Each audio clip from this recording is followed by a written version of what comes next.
I think it's year 2 systematically. Obviously, Aaron, being the veteran that he is, and is an asset there. We have new, unique tools, if you will. DK is a matchup issue in one-on-one circumstances. You've already seen evidence of that. John Lewis, a guy we like to get the ball to, etc. I just think that it's year 2 of the system. We got some new tools at our disposal that have assets. That's Mike Tomlin talking about the Steelers' red zone offense, which is one of the areas where they've been elite this year, second in the NFL, converting 87.5% of the time when they're down there into touchdowns. Ray Fittipaldo of the Post-Gazette, Steelers insider, joins us now. He's brought to you by the Western PA injury attorneys Larry Kelly and Joe George from LGKG, your home team. Good morning to you, Ray. How are you today? I'm doing good, guys. How are you? Outstanding. Yep. We are doing very well. Ray, the Steelers have scored on each of their first possessions, 2 touchdowns and a field goal. Aaron Rodgers also has 2 game-winning drives. Mike Tomlin said he's encouraged by the offense in that it's on the up and up. Do you share that same sentiment? I was thinking about this yesterday. If I would have said before the season that DK Metcalf was going to score 11 touchdowns and have 750 receiving yards, would you think that's a good season, a bad season, or a so-so season? I'll take the touchdowns. Mm-hmm. Yeah. Yeah. So, that's what he's on pace for. So, we could sit here and complain about, Jaylen Warren being the team's leading receiver, which in many ways is absurd, but they are scoring touchdowns. And that was Tomlin's point yesterday. I asked him that question about the red zone. DK is a matchup problem down there. He really is. I don't know why John Smith and Pat Freiermuth aren't being utilized more down there, but maybe it's just the fact that they're not there enough. Aaron Rodgers said last week they got to get down there 4 times a game. Well, they've only been down there 8 times, so they're kind of behind that pace. They got to get better. They got to get more consistent, but I do think once they get down there more, this is an offense that potentially can score more points. Ray, what do you think about the coaching matchup in this game on Sunday? Brian Flores, Kevin O'Connell, Arthur Smith, Terrell Austin, Mike Tomlin. Do you feel like the Steelers are at a disadvantage in the coaching matchup? Yeah, it's interesting. Brian Flores is a guy who has evolved over the years, and Mike made a point of this yesterday, he really takes a little bit from each stop where he's been on his career. Obviously coached for a great coach in Bill Belichick, was on his own for a little bit in Miami, and then he spent a year in Pittsburgh before he went to the Vikings. And, I think when a coach is able to evolve like that over years, I think that makes him better. You're not going to be able to have a beat on him. Having said that, we are a couple years removed from Brian being here. I know Mike probably knows some of his tendencies. I think maybe that's an advantage for Mike, but obviously Brian knows how the Steelers want to play, and he knows Mike as well. So in the end, it's probably going to be a wash, but he's a really talented DC, and I think it's only a matter of time if NFL owners are open-minded that he will be a head coach again someday soon. Ray Fittipaldo joining us on the Fan Hotline presented by Sullivan Super Service, Pittsburgh's trusted plumbing and HVAC provider for over 50 years. It's interesting you talk about Brian Flores and the things he's taken from each of his stops. Is there anything you see systematically in the Steelers' defense that you think they got from Brian Flores when he was here? Not really. Brian over the years, he's blitzed more. I think the Steelers are doing more of that this year just because of circumstances. I think once they get healthy, that maybe they're going to get back to playing the way that Mike wants to play.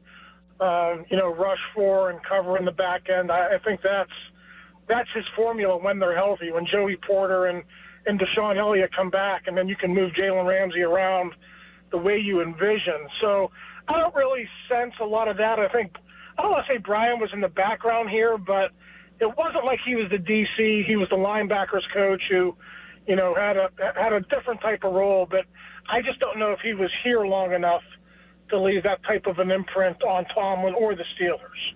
Ray, do you think we'll see even more Cole Holcomb on Sunday? Even though, Peyton Wilson, I know they split basically reps. I think it was 50% and 47%. Do you think we'll see even more Cole Holcomb? Yeah, I think especially in the base, I think he was good against the run, and obviously he had that big play early in the football game that gave them a leg up on the Patriots and allowed them to get control of that game early. Tomlin mentioned it yesterday. He's a downhill thumper.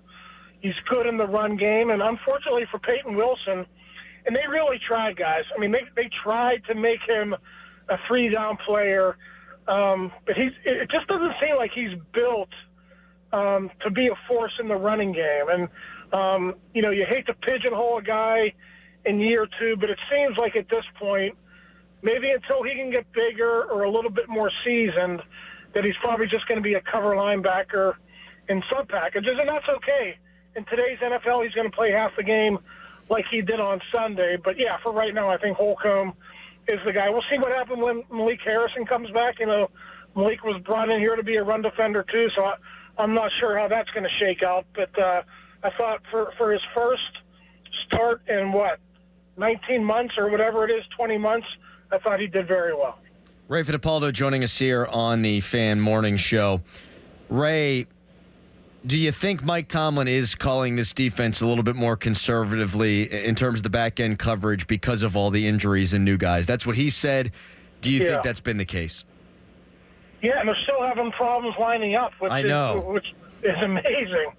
You guys saw the fourth down to Hunter Henry. You just can't allow that. I mean, it's too easy for teams to score in those situations when you leave guys uncovered. So I do believe him. I think that is the case, but the fact that they're still not getting lined up right, to me, is on the coaches. And I just think overall they got to do a better job of coaching the defense. The 5 turnovers won that game for them. But like Mike said yesterday, you can't count on turnovers every single game. So, I mean, that's their culture. They've been doing it for years. They're very good at it. But at some point they got to be able to stand up and get off the field on 3rd and 4th down. They're among the NFL's worst teams at doing that, both on 3rd and 4th down. Their 3rd down defense, guys, New England converted a 3rd and 13, a 3rd and 10, and a 3rd and 7. And right now they're 28th in the NFL in 3rd down defense, and usually they're upper half of the league. So they got to start playing better overall. The turnovers are nice, but it's just not a sustainable formula. Ray, in my opinion, we hadn't seen this in a very long time, with the Pittsburgh Steelers. It was very refreshing to see a first-round pick look like a first-round pick. How about Derek Harmon's first outing as a Pittsburgh Steeler after coming off of the injury? We haven't seen a first-round pick actually look like a first-round pick, in my opinion, in a long time. Yeah, how about announcing your presence on your first series, getting a sack, and then, he didn't have great stats, but he was noticeable throughout the game, and he played more than I thought he would. 35 snaps. They told us he was going to be on a pitch count. I suppose that's a pitch count, but that was a significant portion of that football game. So, I expect him to play even more this week. I thought Y.A. Black played fairly well when he was in there. I think you're going to see more of Equale. If they can get off the field and be in base more, I think you'll see more of Equale. So they're starting to figure out where the pieces are going to be. Keanu Benton's still going to play, but I think maybe he's going to split time with Equale. So they're starting to figure out where guys are going to go. Maybe the bye week is when they actually get it all figured out and they're better, in the second portion of the season. But, yeah, for right now they just got to continue to figure out ways to win until Elliott and Porter get back. Maybe they're back this week, and that helps too. But, they certainly need their full roster to be the defense they want to be. Right, Mike Tomlin blamed the defense not getting off the field for the lack of running game by the Steelers. Yeah. What do you think is the biggest actual issue with the running game? Yeah, that was an interesting way to go about it. They're just not very good up front. I was watching a lot of the Lions game and their offensive line against the Ravens, and I know the Ravens aren't very good on defense now. But the one thing you notice about the Detroit Lions, is they secure the first level with the line of scrimmage, and then their offensive linemen peel off on the second level, and then they go get the linebackers. The Steelers don't do that. There was this one clip where Penny Sewell and the guard just took the defensive lineman 3 to 5 yards up the field, right into Roquan Smith's lap, and Smith, an all-pro linebacker, he's helpless in that situation.